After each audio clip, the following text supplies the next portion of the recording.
C'est à vous pour 10 minutes. Alors là, vous avez eu quelqu'un qui a dit jusqu'à quel point c'était formidable, ce que vous avez fait, tout ça, au pied de la gare Saint-Hubert à Longueuil. Mais je vais quand même vous demander d'avoir en tête d'autres exemples inspirants que celui sur lequel vous avez planché si longtemps. OK. En fait, je vais vous montrer l'envers du décor. Parce que c'est très inspirant, mais ça prend aussi un peu d'effort. Je vais vous montrer le mode d'emploi. Parce que ce qui nous inspire, là, dans ça, faire des consultations citoyennes, c'est que ça ne se fait pas tout seul. Ce n'est pas une personne qui va dire « Tiens, je vais poser la question aux citoyens ». La réalité est inversée. Vous savez qu'à la suite de cette consultation, ce prototype de consultation citoyenne, les gens nous ont demandé « Comment je peux faire, moi, pour faire un questionnaire? » Parce que maintenant, les gens veulent contribuer. Ils ne veulent pas se faire poser des questions, c'est eux qui veulent poser des questions aux administrations, mais pas seulement qu'aux administrations, à tous leurs concitoyens, aux promoteurs, aux commerçants. Où est-ce que vous allez vous installer? Où est-ce que je dois installer ma maison? Où est-ce que j'envoie mes enfants à l'école? Ils veulent poser des questions, puis on sait que tout le monde se pose les mêmes questions. Alors, ce qu'on a constaté, c'est que ce mouvement qui se passe, c'est la création ou la révolution culturelle de l'Internet. Les gens se sont mis à poser des questions et à chercher des outils pour créer la réponse ensemble. Et les villes ne sont pas très différentes. C'est des créations collectives. On n'est pas propriétaire de la ville. Personne n'est propriétaire de la ville. On est responsable de la ville comme on est responsable d'une personne. Vous en avez parlé. On est responsable de la population comme on peut être responsable de nos enfants, mais ils ne nous appartiennent pas. La ville est au même niveau. C'est une entité morale. Alors, dans ce projet, on aurait réuni... Est-ce que je suis bien? Oui. OK. Les parties prenantes. Pour nous, c'était les gens... Excusez-moi, je ne suis pas au début de la présentation. Voilà. On a réuni d'abord les partenaires, c'est-à-dire les gens qui étaient intéressés à contribuer à la création de ce prototype de consultation en ligne. Il y avait le Living Lab, bien sûr, Pierre Baudreau, qui est un étudiant de McGill, la CMM, la Communauté métropolitaine de Montréal, et la Ville de Longueuil. Alors, quand je dis partenaires, c'est les gens qui avaient envie de poser des questions ou de créer l'outil. Puis je vais sauter un peu rapidement pour vous montrer que c'est différent des parties prenantes. Les gens qui auraient eu le droit de venir poser des questions, mais qu'on n'a pas pu rejoindre pour qu'ils viennent créer le questionnaire avec nous. J'inclus là-dedans la CMM et la Ville de Longueuil, mais il y a les citoyens. On les a rejoints seulement à la fin de la première étape pour leur montrer ce qu'on avait produit. C'est là qu'ils nous ont dit, bon, est-ce qu'on peut participer à l'étape 2 maintenant? Oui. L'AMT, qui est un groupe qui s'occupe des transports en banlieue et vers Montréal, et qui sont très importants dans le cas du quartier de la Gare, c'est la gare Longueuil à Saint-Hubert, et les développeurs d'habitations, Trigone, qui eux-mêmes bâtissent des habitations sur le territoire. On n'a pas pu les rejoindre, mais on sait qu'avec eux, avec les citoyens, avec la ville, avec les urbanistes, il y a tous les gens qui se posent les mêmes questions. Alors, je vous passe par-dessus. Les citoyens ont... La question qui nous avait animés au début, quand on a voulu rejoindre la CMM puis leur proposer ce projet, c'est qu'on sentait que c'était difficile d'aller dans des consultations publiques, de faire des assemblées à 7 heures le soir, quand les gens qui font le projet de s'acheter une maison, c'est-à-dire les gens entre 25 et 35 ans, là, pour résumer vite. Et qui habitent Montréal. Et qui habitent Montréal, si on veut, sont quand même des gens qui travaillent jusqu'à 7 heures, 8 heures ou 9 heures le soir. Parce que 15 de la main-d'œuvre active est constituée de consultants, de travailleurs autonomes, de gens qui font des 9-10 heures par jour. Alors, la sociologie du travail a changé et c'est des gens qui sont susceptibles d'être rejoints par Internet parce qu'ils sont déjà assez bien branchés.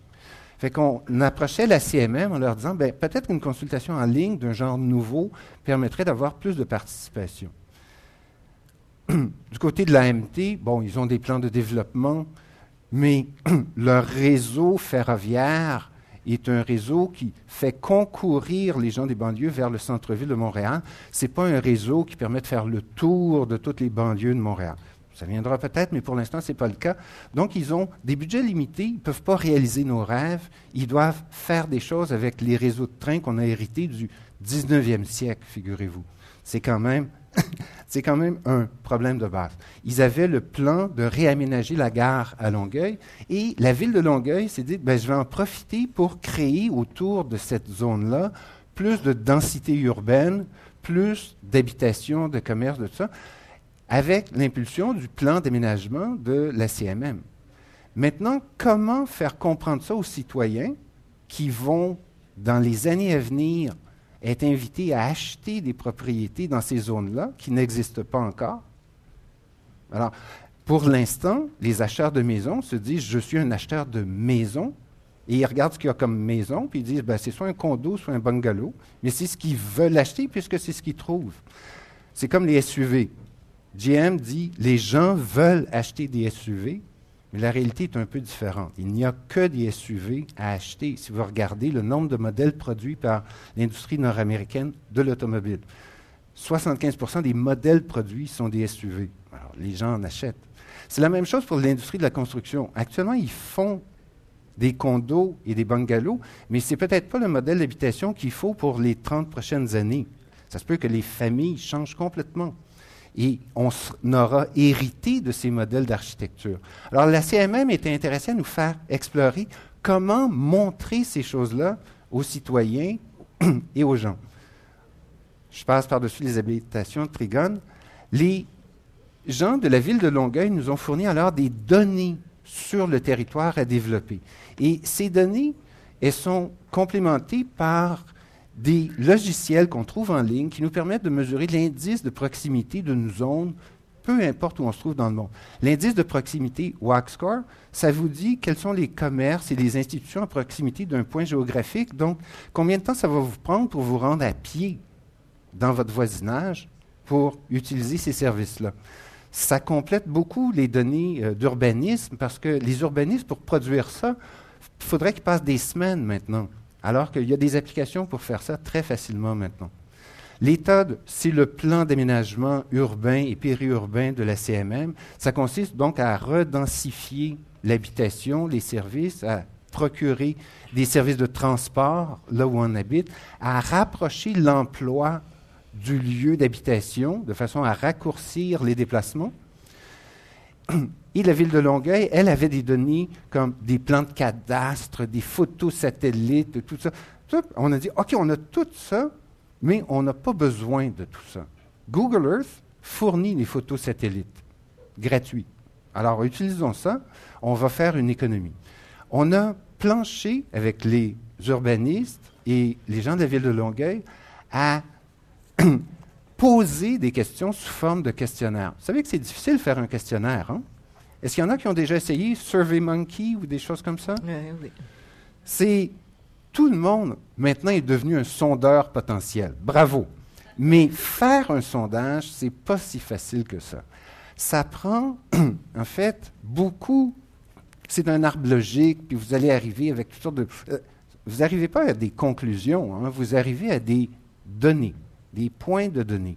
Et les questions que vous posez, en fait, vous devez les construire de façon à obtenir des données que vous pourrez analyser. Si vous posez une question ouverte et que les gens doivent écrire, votre seule méthode d'analyse, ça va être de les lire. Si vous posez des questions qui peuvent être quantifiées, à ce moment-là, vous allez obtenir des chiffres et vous pourrez les compter. Si vous avez des chiffres et des annotations, vous pourrez combiner les deux puis dire, les gens qui ont à peu près tel profil numérique nous donnent à peu près telle opinion.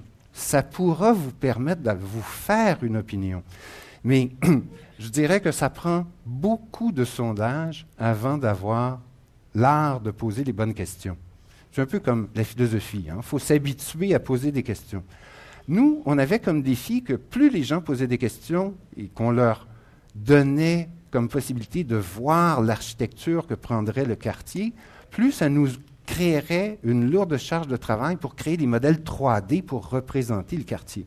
Alors, on a été obligé de scinder un peu notre questionnaire en sous-chapitres, en sous-sections, de façon à obtenir seulement 26 modèles 3D du quartier et non pas 260, et non pas 2600 modèles différents. On voulait d'abord, on avait un seul développeur pour nous aider à faire ça, Pierre Baudreau, qui avait un temps limité, puis c'était juste 2 bras. Là. Il a passé plusieurs fins de semaine à faire les 26 modèles quand même. Mais ça donne une bonne idée. On a regroupé les questions, plutôt que de les faire toutes intégrer, tout ça, on s'est rendu compte à un moment donné que les questions d'ordre résidentiel, il fallait qu'on les sépare des questions d'ordre commercial. Donc, on a fait des zones dans notre modèle 3D sans que ce soit le plan ultime d'aménagement urbain. L'idée, ce n'était pas de séparer les deux. C'était simplement de montrer qu'un type de question pouvait être résolu comme ça, un autre type de question de cette manière-ci. Et on a fait un choix esthétique. On a dit, si on fait du 3D, mais que c'est super beau, super bien léché, les gens vont être impressionnés, mais ils vont croire que le projet va prendre cette allure-là. Et s'ils croient ça et qu'ils n'aiment pas ça, ils vont dire, je ne suis pas d'accord avec ça.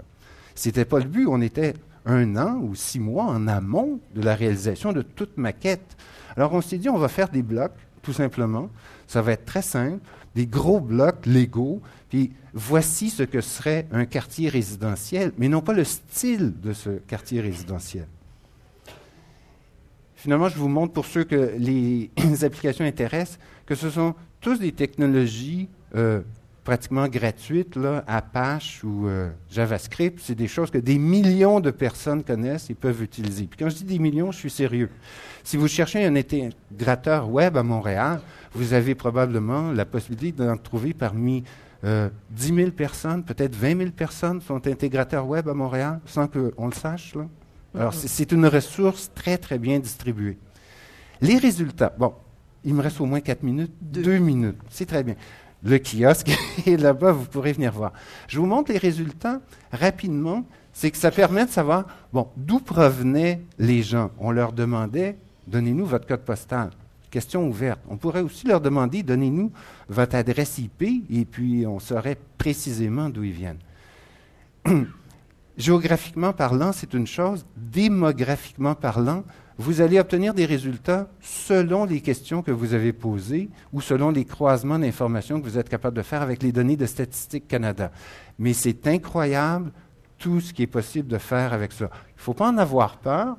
Les données statistiques démographiques sont des données publiques, c'est bien ce dont on parle, et on peut très bien savoir qui nous parle sur Internet. C'est des données qui sont dans le domaine public, qui ont été payées avec nos taxes. Alors, c'est pour ça qu'on peut s'en servir. Les gens étaient invités à demander, à répondre à la question, est-ce que vous préfériez avoir un simple quai avec un grand stationnement incitatif ou une gare avec un quartier qui aurait plus d'habitations, de commerces ou de bureaux à proximité de la gare et des axes de transport collectif? Les autres options, c'est une gare avec un quartier, un quai avec un quartier, un quai avec un stationnement ou une gare avec un stationnement. Hein? C'était assez simple à combinatoire. Pardon? Non, je ne suis pas allé sur Internet tout simplement parce que la connexion est trop faible ici. Oui, pour ça, j'invite les gens à venir au kiosque tantôt. Les images sont petites, là, c'est dommage pour vous. Les gens ont choisi surtout d'avoir l'option la plus chère, le développement le plus important. Ce qui me rappelle qu'on avait commencé cette collaboration-là avec Stéphane, ici, puis on disait, ça prend un 3e volet aussi, les questions, la visualisation 3D et le budget équivalent, parce que tout ça a de l'influence. Mais comme il s'agit d'un projet de type prototype, on s'est dit, OK, on va aller vite, on a un temps limité, puis on va faire la visualisation 3D, parce que, bon, voici ce que ça a ouvert, en fait, comme question.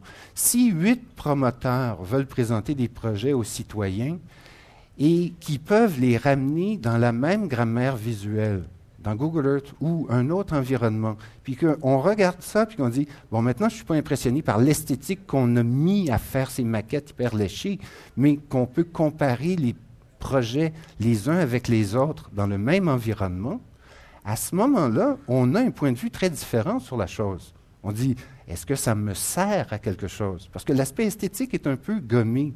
À ce moment-là, on voit quelles sont les choses réelles qu'on nous propose. Je pourrais vous montrer plus spécifiquement ce que les gens ont vu, on leur a demandé quelle sorte de rue vous aimeriez dans le quartier résidentiel. Un quartier résidentiel en banlieue, c'est parfois, mais souvent, une rue sans trottoir. Il n'y a pas de place pour le piéton marche sur le côté de la rue. Alors, on leur demandait, aimeriez-vous une rue avec trottoir, ce qui est déjà une amélioration? Aimeriez-vous une rue dans laquelle, il y a des arbres et puis tout le monde se promène un peu vélo, tout ça, c'est partagé? Ou aimeriez-vous une rue dans laquelle il y a des corridors, comme une piste cyclable et des choses comme ça? Les gens ont choisi les deux premières options. C'est-à-dire qu'ils ont sauté de la rue sans trottoir à, on veut quelque chose de mieux organisé, de plus urbain déjà.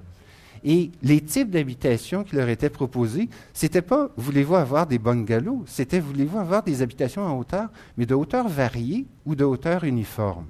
C'était le seul choix qu'on avait à représenter. Un peu comme à Paris, là, les immeubles de 6 étages, là, tandis que là, c'était du 4 étages. Mais c'est déjà un gros changement pour quelqu'un qui a été élevé ou qui a déjà habité la banlieue. C'est énorme comme changement. Même à Montréal, la limite est de 3 étages. On n'est pas habitué aux 4 étages encore.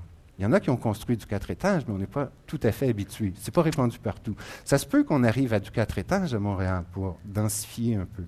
Alors, toutes ces choses-là ont montré que les gens sont capables de répondre à une consultation en moins de 15 minutes. C'était l'autre défi. Je vous mets au défi de construire un questionnaire qui peut être répondu en 15 minutes sur une consultation citoyenne. C'était l'objectif qu'on s'était fixé. Puis tous les participants sont prêts maintenant à entreprendre la deuxième étape. Super. Merci beaucoup.